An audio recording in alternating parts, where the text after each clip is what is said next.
साम्राज्य के बारे में। एक ऐसा युग जिसे इतिहास ने भारत का स्वर्ण युग कहा। तो चलिए आज गुप्त वंश का संपूर्ण इतिहास जानते हैं। जब मौर्य साम्राज्य का पतन हुआ, भारत की धरती पर एक अजीब सन्नाटा छा गया।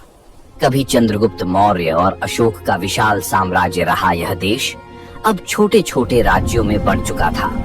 हर ओर अस्थिरता, भय और विदेशी आक्रमणों की आशंका थी। लोगों के मन में सिर्फ एक ही सवाल था, क्या भारत फिर कभी एक हो पाएगा? और तभी इतिहास के अंधेरे में एक छोटा सा दीप जला। उस दीप का नाम था श्रीगुप्त। श्रीगुप्त कोई महान विजेता नहीं था, लेकिन वह जानता था कि साम्राज्य तलवार से नहीं, नींव से बनते हैं। मैं हूँ श्रीगुप्त। मैंने 275 ईस्वी में गुप्त वंश की स्थापना की थी। यहीं से शुरू हुआ गुप्त साम्राज्य।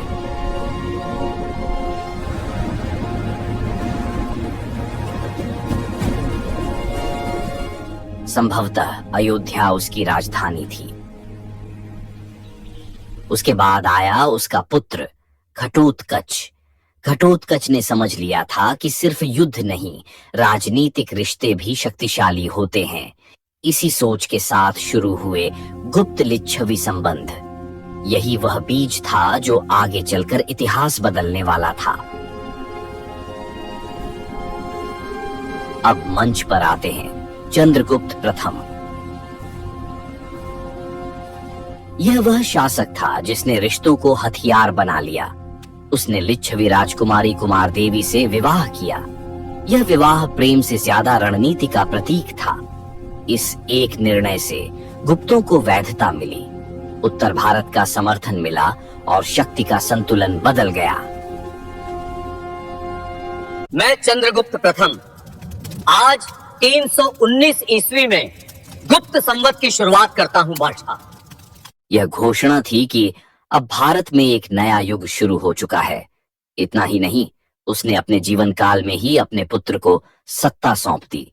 उस पुत्र का नाम था समुद्रगुप्त।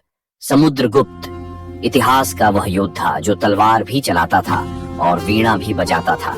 इसने आर्यावर्त के 9 शासकों को और दक्षिणावर्त के 12 राजाओं को पराजित किया। इन्हीं विजयों के कारण इतिहासकार विंसेंट स्मिथ ने उसे कहा भारत का नेपोलियन। लेकिन उसकी नीति सिर्फ विनाश की नहीं थी। कई राजाओं को पराजित कर उसने वापस उनकी सत्ता लौटा दी, क्योंकि वह जानता था स्थायी साम्राज्य भय से नहीं, सम्मान से चलता है। समुद्रगुप्त की उपलब्धियों का विवरण उसके दरबारी कवि एवं संधि विग्राहिक हरिशेन द्वारा लिखित प्रयाग प्रशस्ति से झात होता है। समुद्रगुप्त संगीत प्रेमी था। ऐसा अनुमान उसके सिक्कों पर उसे वीणा वादन करते हुए दिखाया जाने से लगाया गया है। समुद्रगुप्त ने अपनी राजधानी पाटलिपुत्र को भी बनाया था। समुद्रगुप्त के बाद कहानी में एक बड़ा ट्विस्ट आता है। समुद्रगुप्त के बाद गुप्त सिंहासन पर बैठा चंद्रगुप्त द्वितीय। लेकिन क्या आप जानते हैं कि समुद्रगुप्त और महान चंद्रगुप्त द्वितीय के बीच एक और राजा था? उसका नाम था रामगुप्त। कहा जाता है कि रामगुप्त एक कायर राजा था। जब शकों ने आक्रमण किया तो उसने अपनी पत्नी ध्रुव देवी को दुश्मनों को सौंपने का शर्मनाक समझौता कर लिया। लेकिन उसका छोटा भाई चंद्रगुप्त द्वितीय ये सहन नहीं कर सका। उसने स्त्री का वेश धारण किया, शक राजा के शिविर में घुसा और शक राजा का वध कर दिया। बाद में उसने रामगुप्त को हटाकर सत्ता संभाली। चंद्रगुप्त द्वितीय वह शासक था जिसने विदेशी शकों को खुली चुनौती दी।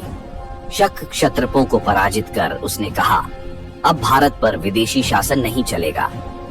मैं चंद्रगुप्त द्वितीय आज उत्तरापथ और अवंती के राज्यों को समाप्त करके विक्रमादित्य की उपाधि धारण करता हूँ। शकों पर विजय के उपलक्ष्य में मैंने चांदी के सिक्के चलाए। दिल्ली में कुतुब मीनार के पास स्थित मेहरौली लौह स्तंभ में चंद्रगुप्त द्वितीय की शक क्षत्रप रुद्र सिंह तृतीय पर विजय का वर्णन है। मैं हूँ चीनी यात्री फाहियान। मैं चंद्रगुप्त द्वितीय के समय भारत आया। मैं 399 ईस्वी से 414 ईस्वी तक भारत में रहा। चीनी यात्री फाहियान ने लिखा, भारत में लोग सुखी हैं, दंड कम है और धर्म जीवित है। चंद्रगुप्त द्वितीय का समय सिर्फ राजनीतिक नहीं, सांस्कृतिक क्रांति का समय था। चंद्रगुप्त द्वितीय के समय पाटलिपुत्र और उज्जयिनी विद्या के प्रमुख केंद्र थे। अध्ययन और प्रयोग से ही सत्य का प्रकाश मिलता है। उसके दरबार में 9 विद्वान थे जिन्हें नवरत्न कहा गया है। उसके दरबार में थे कालिदास, वराहमिहिर, धन्वंतरी, अमर सिंह और यहीं रचे गए अभिज्ञान, शाकुंतलम, मेघदूत और रघुवंश। इसी युग में अजंता की गुफाएं सजी, दशावतार मंदिर बना, मूर्तियों में भाव आए, मंदिर वास्तुकला जन्मी। ये सचमुच भारत का स्वर्ण युग था।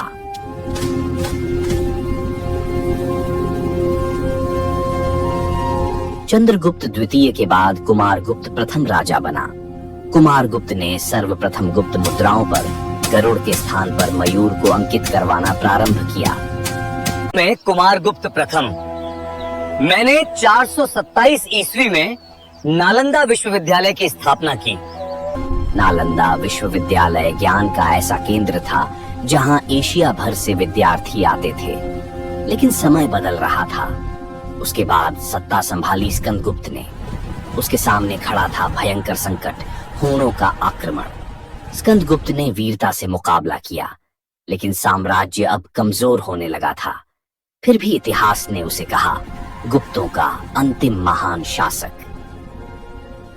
ये थे गुप्त वंश के महान शासक। 570 ईस्वी के आसपास गुप्त साम्राज्य का अंत हो गया था। अब आप कमेंट में बताएं कि गुप्त वंश का अंतिम शासक कौन था।